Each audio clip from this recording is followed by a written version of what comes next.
What's up, Pathways Church? I'm Nathan Purifoy, your worship pastor. Thanks so much for hanging out with us this week for the Daily Dose. We're going to do a deep dive into some parables that Jesus shared during his ministry. So we're going to kick off today. I want to share with you a story about two wolves. Imagine there are two wolves inside of you. One is the good wolf that makes good decisions.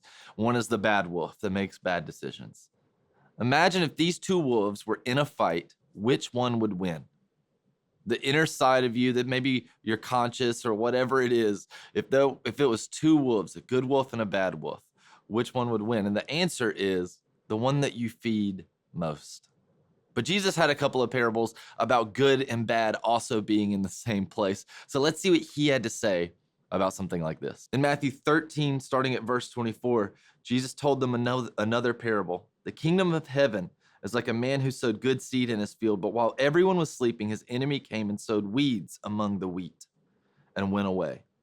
When the wheat sprouted and formed heads, then the weeds also appeared.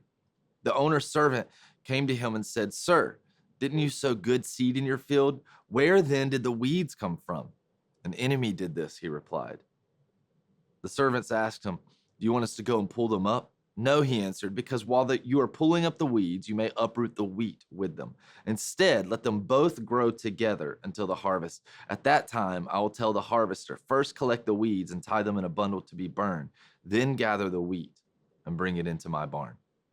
And also, in that same chapter, in verse 47, Jesus said, "Once again, the kingdom of heaven is like a net that was let down into the lake and caught all kinds of fish. When it was full, the fishermen pulled it up to the shore.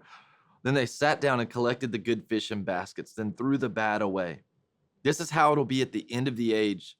The angels will come and separate the wicked from the righteousness." Jesus is talking about good and bad being in the same place at the same time. And I have three main points that I want to share with you. First of all, don't beat yourself up because there's good and bad in your life.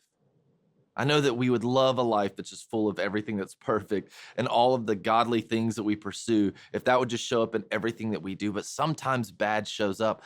And also, we don't have to convince ourselves that God brought this on us. Sometimes the enemy plants it there.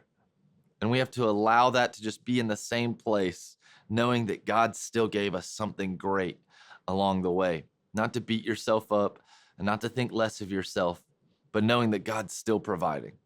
And secondly, be diligent with the good that God has given you. Don't lose heart. Continue working on the good things that God has put in your life. Continue to water that soil. Continue to put your net out to catch those fish.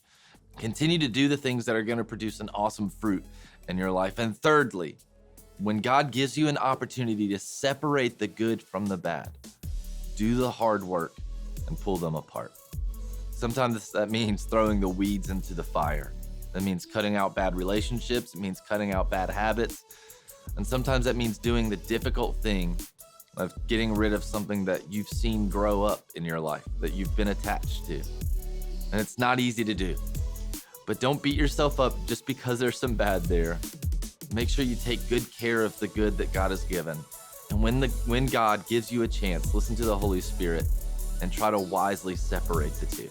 Thank you guys so much for hanging out with me today. I'll see you tomorrow on the Daily Dose.